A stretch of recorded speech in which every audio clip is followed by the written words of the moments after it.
कर्म बंध से मुक्ति का क्या उपाय है। अब ये बंध से कर्म बंध कुछ अलग बात है, इसको ठीक से समझेंगे। लेकिन इसको समझने के पहले हम जानते हैं कि कार्मिक नियम क्या है, क्योंकि ये सारी सृष्टि जिस नियम से चलती है उसको कहते हैं कार्मिक नियम, लॉ ऑफ कर्मा। एक नियम है और वह नियम अस्तित्व द्वारा ही निर्मित है, यह कार्मिक नियम है। कबीर साहब कहते हैं, कबीरा तेरी झोपड़ी। जहाँ कबीर साहब बनारस में रहते थे, चारों तरफ कसाईयों का मोहल्ला था। वो बकरा काटते थे और देख करके कबीर साहब को बहुत ही करुणा आती थी, बहुत दया आती थी और बड़ा दुख होता था। लिखा उन्होंने, कबीरा तेरी झोपड़ी गल कटियन के पास। फिर कहते हैं, जैसा करे वैसा भरे, तू क्यों हो तो उदास। कबीर कहते हैं कि इसके बारे में मैं चिंता क्यों मोल लूँ, जैसा करे वैसा भरे। जो जैसा करता है उसको वैसा मिलता है एक दिन। बोया पेड़ बबूल का तो आम कहाँ से होए। कबीर साहब की दूसरी पंक्ति है, कहते कर तुम आम का पेड़ बोओगे तो आम खाओगे, और अगर बबूल का पेड़ बोओगे तो एक दिन कांटा तुम्हारे पैरों में ज़रूर चुभेगा। तो जो जैसा करता है उसको वैसा ही अस्तित्व देता है। इस नियम को कार्मिक नियम कहते हैं। कार्मिक नियम के अनुसार 3 प्रकार के कर्म होते हैं। क्या क्या है? पहला है संचित कर्म, अर्थात जो भी हम कर्म करते हैं, अनंत अनंत अनंत जन्म हमारे हुए, अनेक अनेक जन्मों ने हमने अनेक अनेक प्रकार के कर्म किए हैं और वह सब संचित होता चला गया, संचित होता चला गया। वह हमारे भाग्य का निर्माण करता है आने वाले जन्मों के लिए, और उसको कहते हैं प्रारब्ध कर्म। प्रारब्ध कर्म अर्थात कि जो हमारे भाग्य, सामान्यतः लोग कहते हैं भाग्य, लेकिन ये भूल जाते हैं कि भाग्य कोई अलग से लिखने वाली बात नहीं है। वह हमारे कर्म के अनुसार ही हम अपना लिखते भाग्य स्वयं, पर समय बीत जब जाता है खुद का ही लिखा न पढ़ पाते, अक्षर धुंधला हो जाता है। हम खुद ही लिखते आत्मकथा, मत कहो विधाता ने लिखा, पुरुषार्थम शरणम गच्छामि, भज ओशो शरणम गच्छामि। तो प्रारब्ध कर्म का अर्थ है, जिसको हम बाद में समझेंगे। और तीसरा क्रियमान कर्म। अब आओ इन तीनों को ठीक से समझते हैं। पहला, ये जो संचित कर्म है, संचित कर्म जैसा हमने क्या बताया कि अनेक अनेक जन्मों से, पूर्व जन्मों से जो एकत्र हो रहे हैं कर्म, इनको कहते हैं संचित कर्म। या इसी जन्म में, इस क्षण के पहले जो भी हमने कर्म किए वो भी संचित हो गया, और पूर्व जन्मों में भी जो हमने कर्म किए वो भी संचित हुआ, तो इसको कहते हैं संचित कर्म। दूसरा क्या है? प्रारब्ध कर्म, अर्थात संचित कर्म का हिस्सा है वे संचित कर्म जिनके परिणाम हमें इसी जन्म में भोगना नियत है। प्रारब्ध कर्म का संबंध इसी जन्म से है। ये संचित कर्म का ही हिस्सा है कि इस जन्म में उन कर्मों का परिणाम हमें भोगना है। अर्थात कि जो हमने वो कर्म किए थे, अगर उसका पाठ हमने उस समय नहीं सीखा तो इस जन्म में वे पाठ हमें सीखने हैं। और तीसरा क्रियमान कर्म। क्रियमान कर्म क्या है? वर्तमान का कर्म, अभी जो हम कर्म कर रहे हैं। और वास्तव में ये जो कर्म हम कर रहे हैं ये प्रारब्ध कर्म का बीज है। आगे चलकर इसी के आधार पर प्रारब्ध निर्मित होने वाला है। और इसलिए जो हम कर्म करते हैं तो ये बात निश्चित समझ लो, कभी कभी कहते हैं कि हम कर्म तो बहुत करते हैं लेकिन फल वैसा नहीं मिलता। क्यों? क्योंकि फल जो है वो प्रभावित होता है हमारे प्रारब्ध कर्म से। केवल क्रियमान कर्म पर हमारा फल नहीं आधारित है, उसको मॉडिफाई कर देता है हमारा प्रारब्ध कर्म। तो इसीलिए भगवान कृष्ण कहते हैं, कर्मण्येवाधिकारस्ते मां फलेषु कदाचन।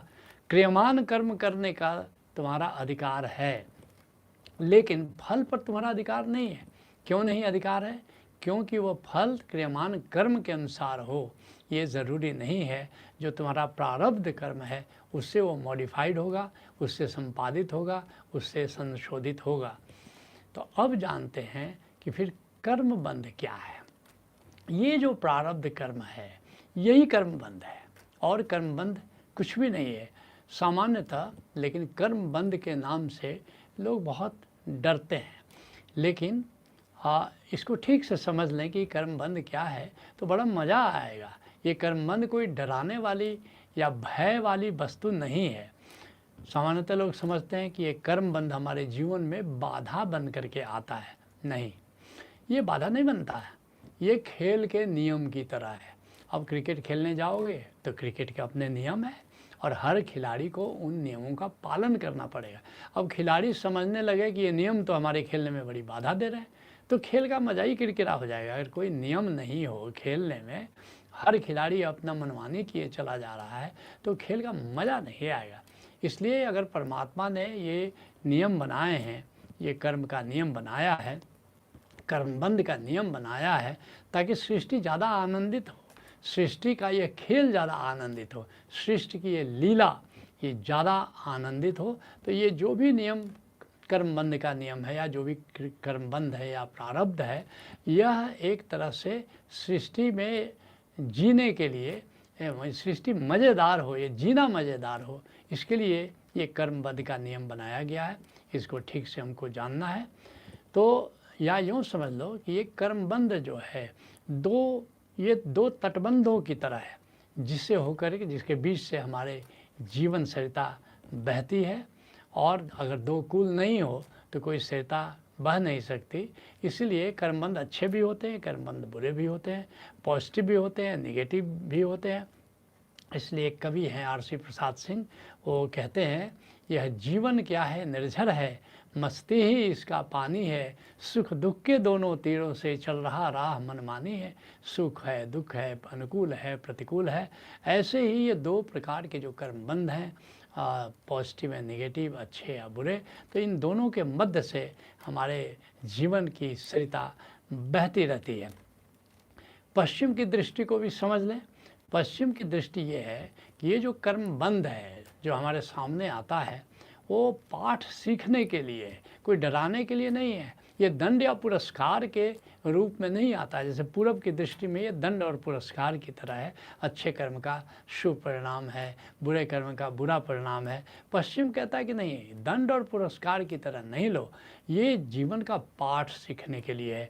कभी तुमने उस पाठ को सीखा नहीं, तुमने किसी के साथ शोषण किसी का किया, किसी के साथ बुरा किया, और अब बुरा उस स्थिति में अब तुम जा कर के सीखो कि तुम्हारे साथ कोई बुरा करता है तो तुम पर क्या बीतता है। एक कोरियन फिल्म मुझे याद है, एक मंक है, सन्यासी है, उसके पास एक बच्चा आता है, उसकी माँ छोड़ जाती है कि इसको अपने पास रखें, भिक्षु बनाए, वहाँ लालन पालन उसका होता रहता है। एक दिन उस बच्चे को लेकर के वह जो मंक है, वह जो भिक्षु है, वो थोड़ा नाव खे करके दूर जाता है, एक टीले पर बैठ जाता है और बच्चे को कहता है जाओ तुम खेलो। बच्चा जाता है, देखता है कि मेढक जा रहा है और उसके पैर में रस्सी बांध करके एक रोड़ा बांध देता है, और अब उस मेढक को चलने में बहुत तकलीफ़ हो रही है और बच्चा बड़ा मज़ा ले रहा है, हंस रहा है, खिलखिला रहा है। फिर देखता है कि सांप को देखता है, सांप को भी रस्सी बांध देता है, और सांप जब चलता है तो उसको सांप को चलने में कष्ट होता है, तो बच्चा बड़ा खुश होता है। ऊपर बैठा टीले पर वो जो मंक है वो सब कुछ देख रहा है। वो वापस यात्रा में नाव खे करके आता है, अपनी कुटिया में आता है। रात को जब बच्चा सो जाता है तो उसकी पीठ पर वो 2 किलो का 3 किलो का पत्थर बांध देता है। रात में बच्चा उठता है, देखता है पत्थर बंधा हुआ है, वो बड़ा नाराज़ होता है, उसको कष्ट हो रहा है। वो जाता है अपने गुरु को जगाता है, कहता है कि मास्टर ये तुमने क्या किया। वो मंक पूछता है क्या तुमको कष्ट हो रहा है। उसने कहा हाँ हो रहा है। बोला कि तुमने जो मेढक को पत्थर बांधा था, तुमने जो सांप को पत्थर बांधा था। बच्चा अपना सिर झुका लेता है। सवेरा होता है, वह मंक उस बच्चे को लेकर के जाता है, फिर उसी जगह पर कहता है जाओ उस मेढक का पत्थर खोलो, उस सांप का पत्थर खोलो। बच्चा जाता है और वहाँ पर मेढक को देखता है, छोटे से जगह में वो मेढक है, पकड़ता है, उसको खोलता है, रस्सी हटाता है और मेढक बड़ी तेज़ी से तैरता है। खुश हो जाता है बच्चा, ताली बजाता है।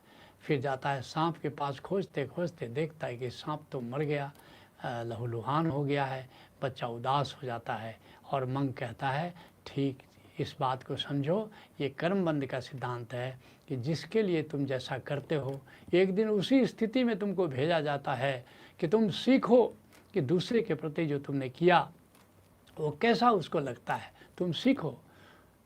इस तरह से कर्मबंध पाठ सीखने के लिए है, दंड या पुरस्कार की तरह नहीं है।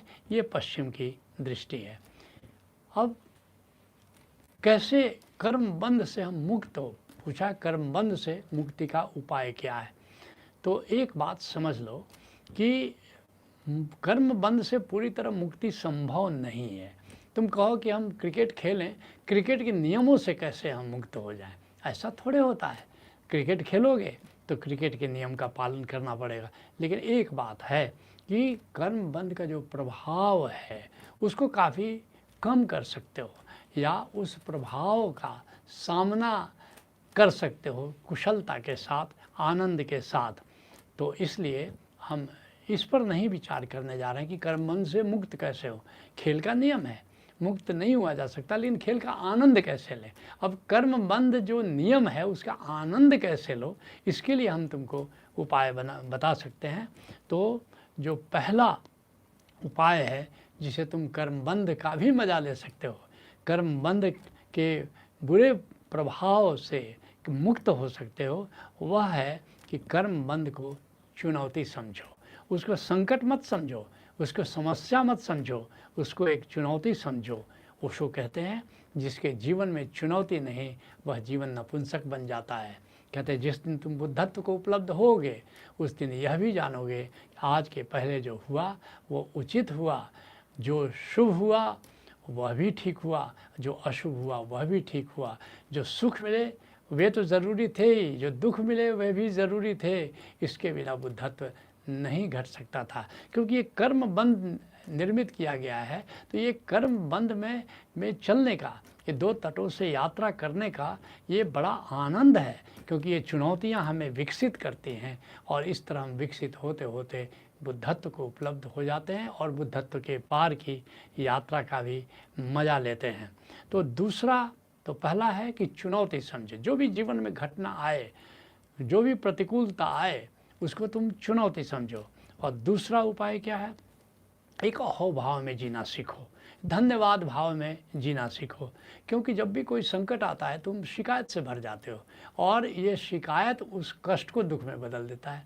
तो एक जीवन शैली अपनाओ, जो भी घटना घटे बस एक अहोभाव, बुरा अच्छा हुआ तो भी धन्यवाद दो कि अच्छा हुआ, और बुरा हुआ तब भी धन्यवाद दो कि बुरा करने पर कोई आया था तो कितना बुरा करता, इतना थोड़ा बुरा किया, इसके लिए धन्यवाद। तुम्हारे जीवन की शैली धन्यवाद और अहोभाव हो जाओ तो कर्मबंध का प्रभाव बहुत ही कम तुम्हारे ऊपर पड़ता है। जो तीसरा जो उपाय है वो ये है कि शुभ उद्देश्य से प्रेरित होकर कर्म करो। एक बात यह भी ज़रूरी है कि जो पहले के कर्मों का जो प्रारब्ध कर्म बना, जो कर्मबंध बना, वो तो ठीक, लेकिन अब जो कर्म कर रहे हो ये बीज बन रहा है कल के कर्मबंध के। तो कम से कम अब तो जागे हुए करो कि अब जो कर्म कर रहे हैं कल यही प्रारब्ध कर्म बनने वाला है। तो इसीलिए तुम्हारा उद्देश्य पवित्र हो। ऋषि कहता है शिव संकल्प मस्तु, ओम शिव संकल्प मस्तु, मेरा उद्देश्य पवित्र हो, मेरा संकल्प पवित्र हो। इस तरह शुभ उद्देश्य से काम करो। और जो चौथा जो उपाय है कर्मबंध को निष्प्रभावी करने का वो है क्षमा भाव में रहो, दूसरे को भी क्षमा करो और स्वयं भी अगर तुमको लगे कि तुमसे कुछ अनुचित हुआ है, किसी के दिल को चोट पहुंची है, तो तुम भी क्षमा मांग लो। आनंद गीता में कभी हमने लिखा था कि तुम हमेशा जो है तुम क्षमाशील हो, क्षमा करो उनको जो अपराधी तेरे, तुम भी तो क्षमा चाहते थे, अपराध किए जो बहुतेरे, प्रतिशोध अग्नि का शमन करो, प्रतिशोध अग्नि का शमन करो और क्षमाशीलता वर्ण करो, अथ क्षमा ही शरणम गच्छामि, भज ओशो शरणम गच्छामि। जो पांचवा उपाय है जो कर्मबंध को तुम निष्प्रभावी कर सकते हो या उसका मजा ले सकते हो, वह है साक्षी। आत्मस्मरण में जीना सीखो और जैसे जैसे आत्मस्मरण में जीना सीखोगे वैसे वैसे देखोगे कि कर्मबंध का जो प्रभाव है वो बहुत ही डाइल्यूट होता जाता है, जिसके लिए अष्टावक्र कहते हैं आपदः संपदः काले दैवा दैवेति निश्चय, दैवा दैवेति निश्चय। ये समय पर आपदा और संपदा, सुख और दुख आते रहते हैं, लहरों की तरह आते हैं। तृप्त स्वस्थेन्द्रियो नित्यम न शोचति न कांक्षति, और इस तरह तुम तृप्ति की दिशा में आगे बढ़ते चले जाते हो। जो छठा उपाय है वो है सम्यक शरण, अर्थात अकर्ता भाव में जीना सीखो, अर्थात कि परमात्मा कर्ता पुरुष है, करने वाला सब वही है, तुम क्यों परेशान हो रहे हो। परमात्मा कर्ता पुरुष है, और जिसके लिए गुरु अर्जुन देव जी कहते हैं जो करावे से करना नानक दास तेरी शरणा, कि जो हमारे माध्यम से वो कराता है हम करते हैं, हम क्यों चिंता ले, हम क्यों चिंता ले, कर्ता पुरुष वो है, फल वही भोगेगा, हमें क्या भोगना है। बड़ी निश्चिंतता आती है, और इस तरह सम्यक शरण तुम्हारे जीवन में जैसे ही घटित हो जाता है तुम्हारे ऊपर ये कर्म बंधों का प्रभाव बहुत ही कम हो जाता है। और जो सातवां उपाय है कि ब्रह्म भाव, अर्थात ब्रह्म की भक्ति में जीना सीखो, और एक बार ब्रह्म की भक्ति में अगर जीना सीख जाते हो तब तो फिर प्रभु ही तुम्हारी देख रेख करता है, प्रभु ही तुम्हारा जीवन को संवारता है, और प्रभु ही तुम्हारे रथ पर सवार हो जाता है। फिर कैसा कर्मबंध, कैसी विपरीतता, कैसी प्रतिकूलता, तुम एक विजेता की तरह हमेशा जीवन का आनंद लेते हो। तो अब जानते हैं कि फिर बंध और कर्म बंध में अंतर क्या है। कुछ तो अंतर है। क्या अंतर है? बंध का संबंध चेतना की अतृप्ति से है, बंध का संबंध दूसरे से नहीं है, हमारी चेतना अतृप्त है, यही बंध है। जबकि कर्मबंध का संबंध प्रारब्ध कर्म से है, चेतना से नहीं, कर्म से। हमने जो कर्म पहले किए वो भाग्य बनकर, प्रारब्ध बनकर आज सामने खड़ा हो रहा है। दूसरा अंतर क्या है कि बंध से मुक्ति संभव है, लेकिन कर्म बंध से पूरी तरह मुक्त होना संभव नहीं है। वो खेल का नियम है, खेलोगे तो फिर तो वो नियम तुम्हें पालन करना पड़ेगा। और फिर तीसरा क्या भेद है कि बंध का संबंध जीवन के आरंभ से है, पुनर्जन्म से है। ये जो बंध है ये हम इसी के कारण हम जन्म लेते हैं। और फिर कर्म बंध का संबंध जीवन की यात्रा से है। अब जन्म तो तुमने ले लिया, लेकिन जीवन की यात्रा कैसे चलेगी ये निर्भर करता है कर्म बंध के ऊपर। तो बंध और कर्म बंध दोनों में अंतर है।